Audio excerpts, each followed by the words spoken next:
ಮೇಲೆ ನಮಗೆ ತಲೆಗೆ ಕೆಟ್ಟಿದ್ಯಾ? ನಿಮ್ ಯಜಮಾನಿಗೆ ಕೈ ತುಂಬಾ ದುಡ್ಡು ಕೊಟ್ಟಿದ್ದೀವಿ, ಜಮೀನ್ ಖರೀದಿ ಮಾಡಿದೀವಿ. ನೋಡಿಲಿ ಪತ್ರ, ನೋಡಿಲಿ. ನಿಮ್ಗೆ ಬರ್ಕೊಟ್ಟವ್ರೆ. ನಿಮ್ಮ ಹಣ ನಾನು ನಿಮ್ಗೆ ವಾಪಸ್ ಕೊಡ್ತೀವಿ. ನಮ್ ಜಮೀನ್ ನಮ್ಗೆ ಕೊಟ್ಕೊಡಿದ್ದೆ ಅವರು. ಕೊಡ್ತೀನಿ ನೋಡಿ ನಿಂಗೆ. ದೂರ ಹೋಗಲಿ.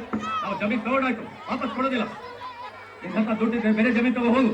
ರೀ ಸ್ವಾಮಿ, ನೀವು ಜಮೀನ್ ತಗೊಂಡಿದ್ದು ನಮ್ ಸಿಂಹಕ್ಕೆ ಗೊತ್ತಾ? ಸಿಂಹದ ಯಾವನವನು? ಸಿಂಹ ಸಿಂಹ. ನೀವೆಲ್ಲ ಹಿಂಗ್ ಯಾಮಾಸಿ ಜಮೀನ್ ತಗೊಂಡಿದ್ದು ಅವ್ರಿಗೆ ಏನಾದ್ರು ಗೊತ್ತಾದ್ರೆ ನಿಮ್ಮನ್ನು ಸಿಗ್ದಾಕ್ಬಿಡ್ತಾರೆ. ಅವ್ರು ಗಳ್ಸಾಗಿದೆ, ನನ್ ಮುಂದೆ ಬರೋ ಕೇಳು.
ನಮ್ಮೂರ್ ಜಮೀನ್ ತಗೊಳಕ್ ಎಷ್ಟಾ ಧೈರ್ಯ ನಿಮ್ಗೆ? ಚರ್ಮದ ಫ್ಯಾಕ್ಟ್ರಿ ಕಟ್ಟಿ ಊರಲ್ಲಿ 100 ಜನಕ್ಕೆ ಕೆಲಸ ಕೊಡೋಣ ಅಂತ. ನಮ್ಮೂರಿನ ಜನಗಳಿಗೆ ಕೆಲಸ ಕೊಡೋದು ನೀನ್ ಯಾರ?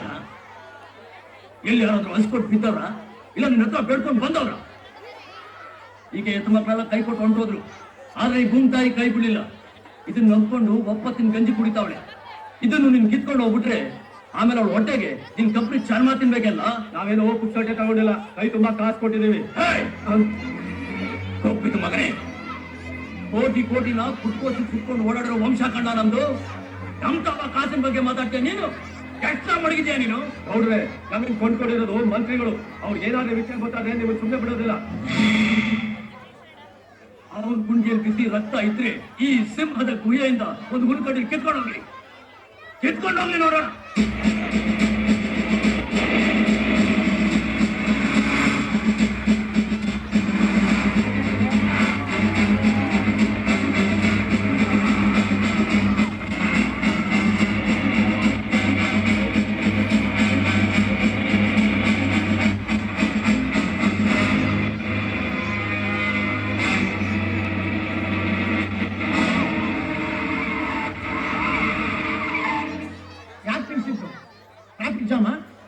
ಇಲ್ಲ ಸರ್, ನಮ್ ವೆಹಿಕಲ್ ಇಲ್ಲಿಂದ ಮುಂದೆ ಹೋಗಲ್ಲ ಸರ್. ಯಾಕೆ?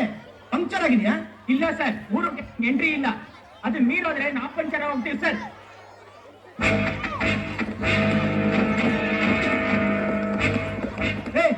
ಯಾವಾಗ ಅವ್ನು ಪಂಕ್ಚರ್ ಮಾಡೋದು? ಮಂತ್ರಿಯಾಗಿ ನಾನು ಹೇಳ್ತಾ ಇದ್ದೀನಿ, ನಡೀರಿ ಊರೊಳಕ್ಕೆ. ಸಾರಿ ಸರ್, ಅವ್ರ ಅಪ್ಪನೇನ ಯಾರು ಮೀರೋ ಹಾಗಿಲ್ಲ. ಅಂದ್ರೆ ನನ್ನ ಅಪ್ಪಣೆ ಮೀರ್ತೀರೇನು? ನೀವು ನನ್ನ ಸಸ್ಪೆಂಡ್ ಮಾಡಿದ್ರು ಪರವಾಗಿಲ್ಲ, ನಾನ್ ಬರೋದಿಲ್ಲ. ನಾನ್ ಮಾತ್ರ ಅಲ್ಲ, ಸಾಕಿ ಹಾಕಿರೋರು ಯಾರು ಬರೋದಿಲ್ಲ ಸರ್. ದೇವ್ರ ಮನೆಗೆ ಯಾರು ಚಪ್ಪಿ ಹಾಕೊಂಡು ಹೋಗ್ತಾರ ಸರ್? ನಮ್ಮ ದೇಶದಲ್ಲಿ ಸತ್ಯ, ಧರ್ಮ, ನ್ಯಾಯ ಎಲ್ಲ ಕಳೆದು ಹೋಗಿದೆ. ಆದ್ರೆ ಈ ಜಾಗದಲ್ಲಿ ಮಾತ್ರ ಜೀವಂತವಾಗಿದೆ. ಅದಕ್ಕೆ ನಾವಿಲ್ಲಿ ಕಾಲಿಟ್ಟು ಗಲೀಜ್ ಮಾಡೋದು ಬೇಡ sir. Shut up driver, car ತೆಗಿ.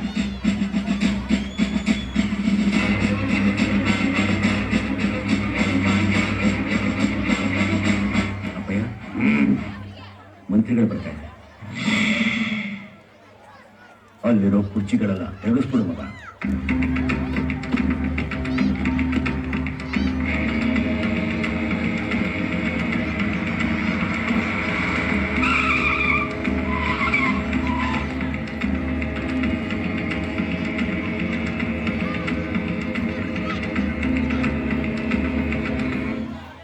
ಏನ್ರಿ, ನಮ್ಮಂತವ್ರು ಬಂದ್ರೆ ಕೂತ್ಕೊಳ್ಳೋಕೆ ಕುರ್ಚಿ ಗತ್ತಿಲ್ಲ ಈ ಮನೇಲಿ.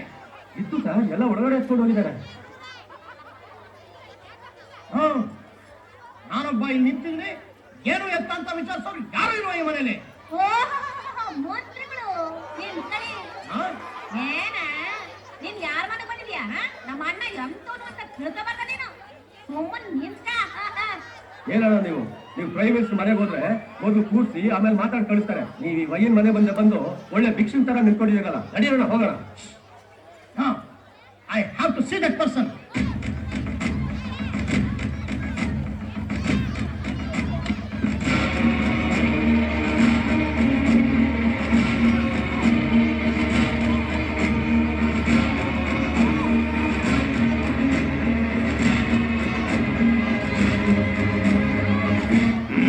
ಮಂತ್ರಿಗಳನ್ನ ಹೊರಗಡೆ ನಿಲ್ಲಿಸ್ಕೊಂಡು ನಾವು ತಗೊಂಡ್ರೋ ಜಮೀನಲ್ಲಿ ಫ್ಯಾಕ್ಟ್ರಿ ಕಟ್ಟಬಾರ್ದು ಅಂತ ತಡೆದವರು ತಾವೇನು?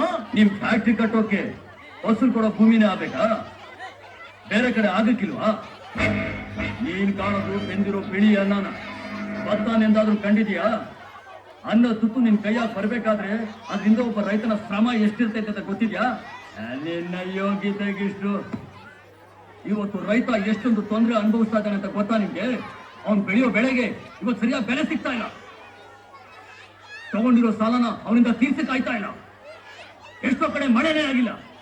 ಹಸುವಿನಿಂದ ಅವನು ಆತ್ಮಹತ್ಯೆ ಮಾಡ್ಕೋತಾವನು. ಹಾಗಾದ್ರೆ ಫ್ಯಾಕ್ಟ್ರಿ ಕಟ್ಟಕ್ ಬಿಡಲ್ವಾ ನೀವು? ಬಿಡಕ್ಕಿಲ್ಲ. ಸಾಹೇಬ್ರು ಯಾರು ಅವ್ರ ಪವರ್ ಏನಂತ ಗೊತ್ತಿಲ್ಲದೆ ಮಾತಾಡ್ತಿದ್ದೀರಾ? ಡ್ರೈವರ್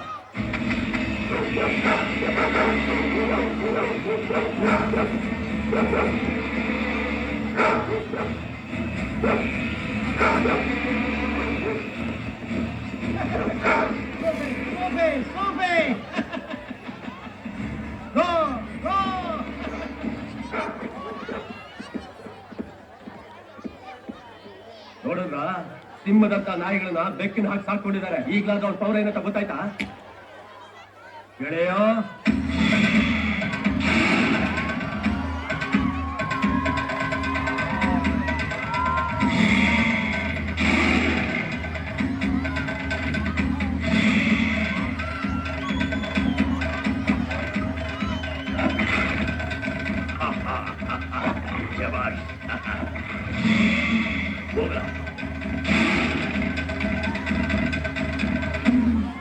ಅಕ್ಕ ನೀನು ಮನೆ ಬಾಗಿಲು ಬಂದಿರೋ ಮಂತ್ರಿನ ನಿಲ್ಲಿಸಿ ಅವಮಾನ ಮಾಡ್ತಾ ಇದ್ಯಾ? ನೀನು ಮಂತ್ರಿ ಆದ್ರೆ ನಾನು ರಾಜ. ರಾಜ. ನಮ್ಮಿಂದ ನೀನು, ನಿನ್ನಿಂದ ನಾವಲ್ಲ. ನಿನ್ನ ಕುರ್ಚಿ ಯಾವಾಗ ಬಿದ್ದೈತದೋ ನಿನ್ಗೆ ಗೊತ್ತಿಲ್ಲ. ಆದ್ರೆ ನಮ್ದು ಹಾಗಲ್ಲ. ಸಾಯೋ ಗಂಟ ನಾವೇ ರಾಜ. ನಾವು ಮನಸ್ಸು ಮಾಡಿದ್ರೆ ಯಾರನ್ನ ಬೇಕಾದ್ರೂ ಮಂತ್ರಿ ಮಾಡ್ತೀವಿ.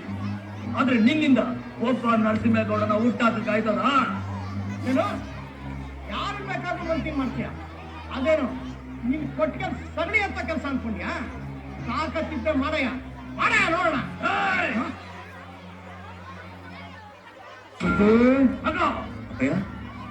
ಇವನನ್ನ ಕರ್ಕೊಂಡೋಗಿ ಎಲೆಕ್ಷನ್ ನಿಲ್ಸು. ಊರಿನ ಜನಗಳಿಗೆ ಹೇಳು ಇವನ್ ಮಂತ್ರಿ ಆಗ್ಬೇಕು. ನಾವು ಹೇಳಿದೀವಿ ಅಂತ ಹೇಳು, ಮಂತ್ರಿ ಆಗ್ತಾನೆ.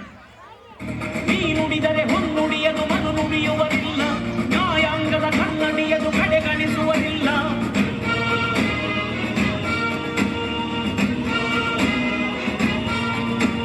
ನೀನೆನೆದರೆ ಕಕ್ಕಲ್ಲದು ಬಂಗಾರವು ತಾನೆ, ನಿನ್ಹಸ್ತದಿ ಪಡೆದವರಿಗೆ ಸೌಭಾಗ್ಯವು ತಾನೆ. ನಿನ್ನನ್ನು ನಂಬಿದ ಜನ ಬಡತನ ಕಂಡಿಲ್ಲ. ನೀ ಪ್ರೀತಿಯ ಹಂಚಿದರೆ ಧನ ಕನಕವೇ ಎಲ್ಲ. ಹಸಿರಸಿರಲಿ ನಿನ್ನು ಸಿರಿದೆ ನೆಲ ಜಲಗಳು ನಗು ನಗುತ್ತಿವೆ. ದನಕರುಗಳು ಸಡಗರದಲ್ಲಿ ಅದ ನೋಡುತ್ತ ನಾವೀಗಿದೆ.